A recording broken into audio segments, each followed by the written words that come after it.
So the episode opens with Emily throwing a party for her man barely passing the bar. I mean, he really didn't. They just lowered the standard. So we're celebrating white mediocrity. Actually, white underachievement. That's what we celebrate at this party. I mean, how do you throw a you barely did it party? I guess. Over at Jen's house, Heather drops by, and Jen's house is nice too. I think her husband was born into money. I'm not mad at her shirtless husband. Not mad at all. So they get to talk about plastic surgery, and then the doctor whining that Noella was condescending and mean girl to her. No, she wasn't. She was just getting her point across. She was trying to agree to disagree. However, Heather says, I was finally able to get on the good foot with the other girls, but I don't know about fecal bador and her lack of accountability.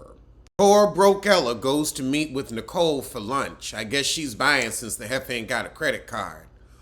Oh wait, no, Bravo pays for their meals.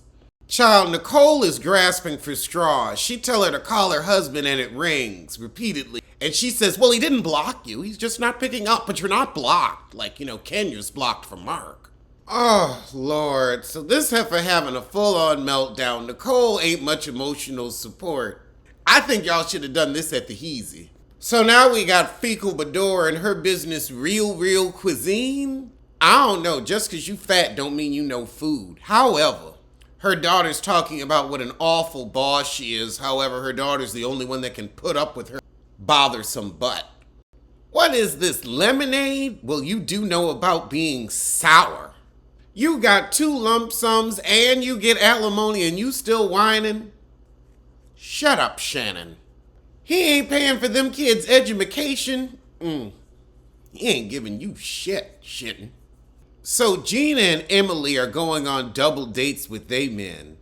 Gina's boyfriend is kind of cute, but Emily looks like the original Khloe Kardashian.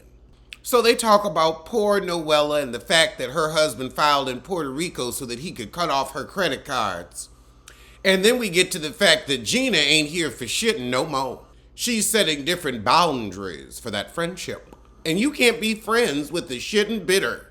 Not bador, bitter. Shitting bitter. That's what she is. Shitting bitter taking her daughter to acupuncture is not a plot line. Although at least the heifer gives us I kinda want to be on camera rather than Riley Burris just or I. However, with Noella and her mother, they talking about the process server dropping off the divorce papers in a very unfriendly fashion. And what Noella's gonna do. The mama said, honey, I think he's gone and he ain't coming back. You gonna have to figure out this on your own. So Emily getting ready for her night of 1,000 belly dancers and barely bar passes. She gonna have the girls shimmy during supper. Over at Shittin' Bador's hovel, we see her crone hands reach for her phone. Ooh, she's got ugly hands. Almost as bad as her face. Oh, God, but Shittin' gon' whine about the pretty harsh text she got from Heather because you won't own your part of the shit. You want to blame it on everybody else. You want to blame it on the rain. Yeah. And girl, just like Milli Vanilli, the shit fake. Now in the car with Heather, Noelle, and Nicole and their respective men, Heather brings up Noella's divorce and said, do you think it was just a fight or had he been planning and plotting to leave her in the lurch? However, Nicole gets on her shit Ray Whitfield and said, I don't know why you care about Noella when she called you a fake bitch. Heather gonna say, oh, well, she was so nice to my daughter. And then Nicole gonna say, well, she was drunk and I don't think she really remembers. So either she was drunk and it don't matter or she said it and it do. Why play both sides of the fence, Nikki? Girl, this mama been waiting for this man to pass since 2003. So for 17 years, he's been failing. I don't think he needs to be a lawyer. Heather give Noella a little gift for being so nice to her daughter is Sarong. And Heather's like, I ain't even gonna bring up her calling me a fake bitch. The heifer going through a divorce and why ruin another party? Thank you, Heather. That sometimes it's just best to shut up. Shutting up is free. And just everything doesn't need to be articulated or orated. It's like, child, maybe she was just having a minute. Sometimes people just talk like that. It is what it is. So now Jen show up and Noelle ain't really here for the doctor. She feels like she's fake. Well, the doctor's looking down on you, honey, because she can't relate to women who don't work.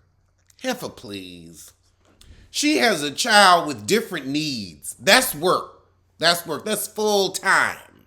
So Emily told her man, look, shitting and Heather ain't speaking, but Heather got way more class than I do, so she won't turn up at the party. So Shitten's telling the other heifers, well, I reached out to Heather and she didn't even want to talk to me. Heather, meanwhile, is enjoying the party, igging Shitten, just igging. And then Emily tells Shitten, oh, I wanted to talk to you too. Shitten gone say, well, look at my track record. Gina talked about my boyfriend last season and made that public. Yeah, well, you made this public and tried to set Gina up to take the fall. Emily said, I didn't like that you called me untrustworthy behind my back. And she said, I didn't say those words. Well, I'm going to go ask her. You saying Heather's a liar? Sure, if you want to make it worse. Now Shitten gonna say, Emily, the fact that you're doing this is fucked up. You just said, well, I don't know if I said Emily or not. Well, why can't she get to the truth? So Heather comes over and so does Noella to have Shitten's back.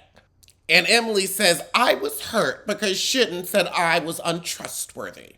Heather said, oh no, you said they weren't to be trusted. You said they were manipulative. That's what you said. You should know that's what you said because you said it, Shitten. You said it. Well, I'd have loved to have a conversation with you. Heather said, well, that should have happened 3 weeks ago, Heifer. Gina said, look, there can only be a conversation when we're not here to defend ourselves and tell the truth. Ah! So Shitten tried to talk to Heather again. And Heather said, look, can we do this outside? Let's not ruin somebody else's party. God, Shitten in these fake apologies, Heather just slap her. Oh! So after that sorry apology, Heather says, look, you come after me and my family again, you gonna lose more than your friendship. It's gonna cost you a lot. And Heather, that ain't a threat, it's a promise. It's a promise. And that was the shit. You can feed me by Uber Eats.